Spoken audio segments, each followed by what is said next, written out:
कि ये फैसला पीएमएलएन ने तो किया नहीं है। पीएमएलएन ना तो अदालत है, ना पीएमएलएन केयरटेकर हुकूमत है, ना पीएमएलएन इलेक्शन कमीशन है। जरा इमरान खान साहब के वो क्लिप निकालें जिसमें आधा आधा घंटा उन्होंने तारीफ की है जज मोहम्मद बशीर की, और उनको मर्द मोमिन कहते थे। किसी को लड्डू बांटते, किसी को शीरीनियां खाते, कोई तस्वीर नजर आई? ये जो दो अदालती फैसले आए हैं इमरान खान साहब और उनकी अहलिया के मुतालिक, उसके मुताबिक वो सवालात पूछ रहे थे। तो मैंने सोचा कि मैं इनफरादी तौर पे तो हाजिर हूं, जब भी आप कहेंगे मैं आपके सामने हाजिर हो जाऊंगा, लेकिन आपके इतने ज़्यादा सवालात थे कि कम से कम बार बार आप पूछ रहे थे कि आपका क्या पर्सपेक्टिव है, तो मैंने सोचा कि मैं अपना पर्सपेक्टिव आपके सामने और आपके ज़रिए अवाम के सामने रख देता हूं ताकि फ़ैसला फिर आप कर लें। देखिए, पहली बात तो यह है कि ये फैसला पीएमएलएन ने तो किया नहीं है। पीएमएलएन ना तो अदालत है, ना पीएमएलएन केयरटेकर हुकूमत है, ना पीएमएलएन इलेक्शन कमीशन है। ये फैसला जिनने किया है, ये तमाम तफसीली सवालात जो आप पूछ रहे हैं, हम अपना मौक़िफ़ तो दे सकते हैं, लेकिन ये सवालात तो आपको उन्हीं से पूछने चाहिए जिनने ये फैसले किए हैं। तो पहला मुकदमा तो मैं आपके सामने ये रख रहा हूं कि ये मुकदमा ही अदालत का है, हमारा नहीं है। दूसरा, मैं आपके सामने ये मुकदमा रखना चाहता हूं कि ये जो फैसला आपके सामने आया है, इनमें से एक फैसला जज मोहम्मद बशीर साहब ने किया है। तो अभी मेरे दोस्त कुछ जिनसे मेरी बेतकल्लफी है मुझे कह रहे थे पेट्रोल के हवाले से हम आपको क्लिप दिखाते हैं आपके पुराने।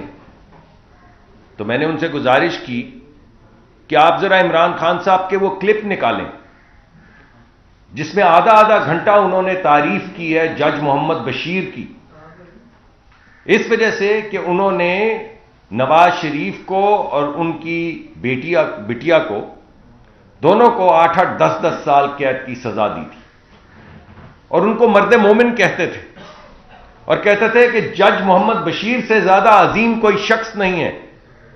तो भाई, आज जज मोहम्मद बशीर की अजमत को क्या हुआ? ये आज जो एतराजात उठा रहे हैं, जरा इनको उन क्लिप्स के हवाले से देखें जिसमें आप थकते नहीं थे जज मोहम्मद बशीर का नाम लिए हुए। तो आज भी तो फैसला जज मोहम्मद बशीर का है।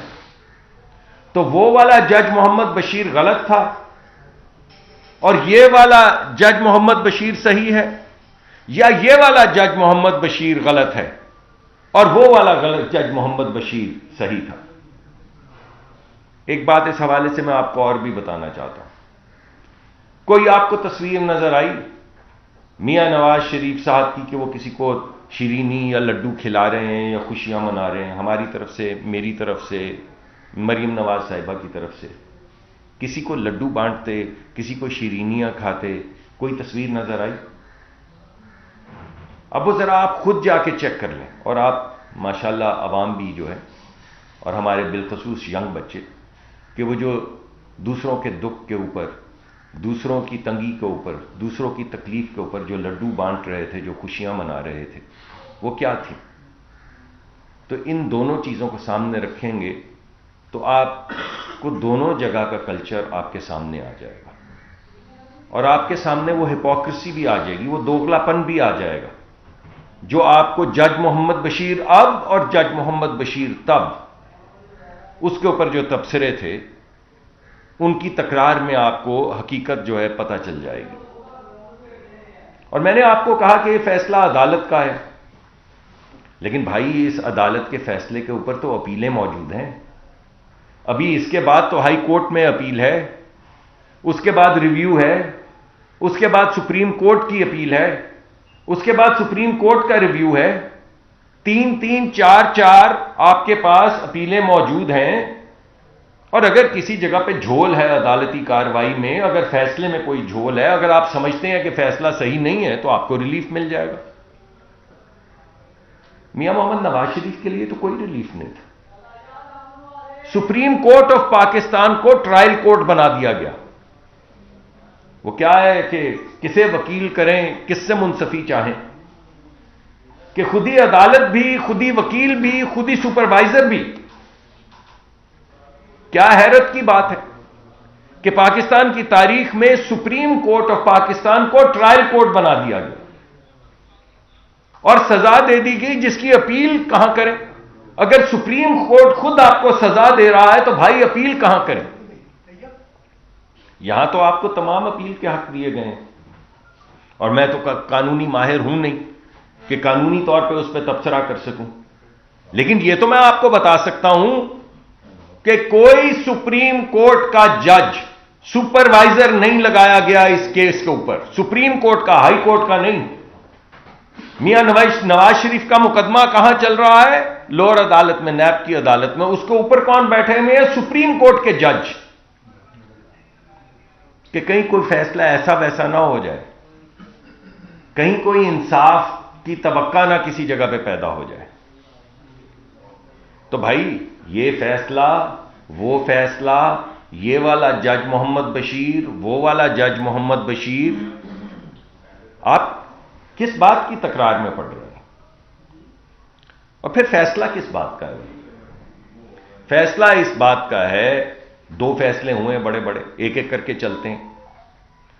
पहला फैसला यह है कि आपने जो तोहफे लिए वो डिक्लेयर नहीं किए, यानी जो तोहफा आपको मिलता है, मैं जब वजारत में था तो हम जाते थे बाहर टूर्स पे, तो हमें भी, खैर हमारी तो कोई इतनी हैसियत नहीं थी, मगर हैसियत के मुताबिक कोई ना कोई किसी जगह पे तोहफा दे देता था। सब तोशा खाना में पड़े, सब जमा हुए हुए, एक एक चीज, किसी रुमाल, कोई प्लेट, जो चीज दी गई तोशा खाना में जमा करवा दी गई। वो इस वजह से कि मुझे मेरी जाती हैसियत में तो किसी ने भाई तोहफे देने होते तो इससे पहले मैं जब जाता था तो मुझे तोहफे दे देते ना, कि वो डॉक्टर साहब आप तशरीफ लाए हैं, हमें बड़ी मोहब्बत है आपसे, ये तोहफा तो लेते जाएं।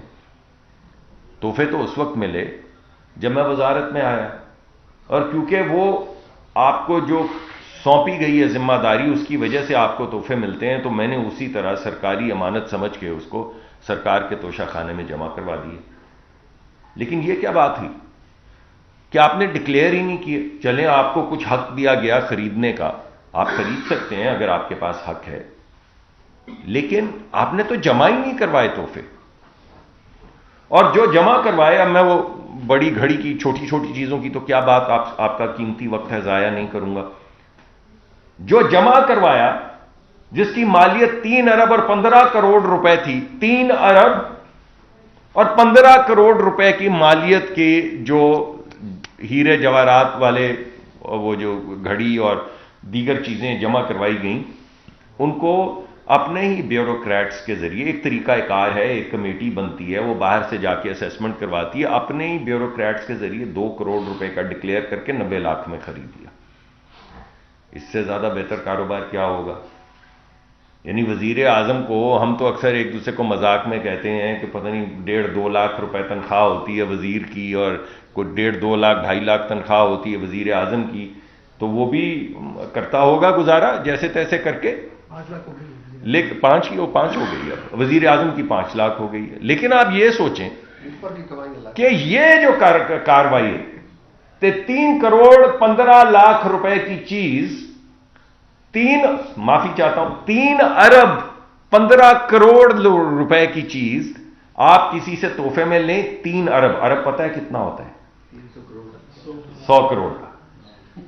3 अरब 15 करोड़ रुपए की आप जेवरात लेकर उनको डिक्लेयर करें ये 2 करोड़ के हैं, फिर 90 लाख में खरीद लें, फिर 3 अरब या 4 अरब में बेच दें। अरे भाई, इससे ज्यादा बड़ा भला कारोबार क्या होगा?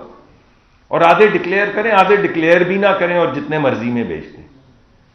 यह है वो मामला जिसके अंदर नॉन डिक्लेरेशन है, जिसके अंदर मिस रिप्रेजेंटेशन है, जिसके अंदर अंडर इनवॉइसिंग है, जिसके अंदर किसी हद तक स्मगलिंग और मनी लॉन्ड्रिंग है कि यहां से प्राइवेट जहाज में बैठे, वहां उतरे, वहां जाके पैसे इकट्ठे किए, यहां ले आए, यहां कहीं वो कहा करते थे कि जनाब चोरी नहीं की थी तो तलाशी दे दो ना, तो फिर दे देनी थी ना।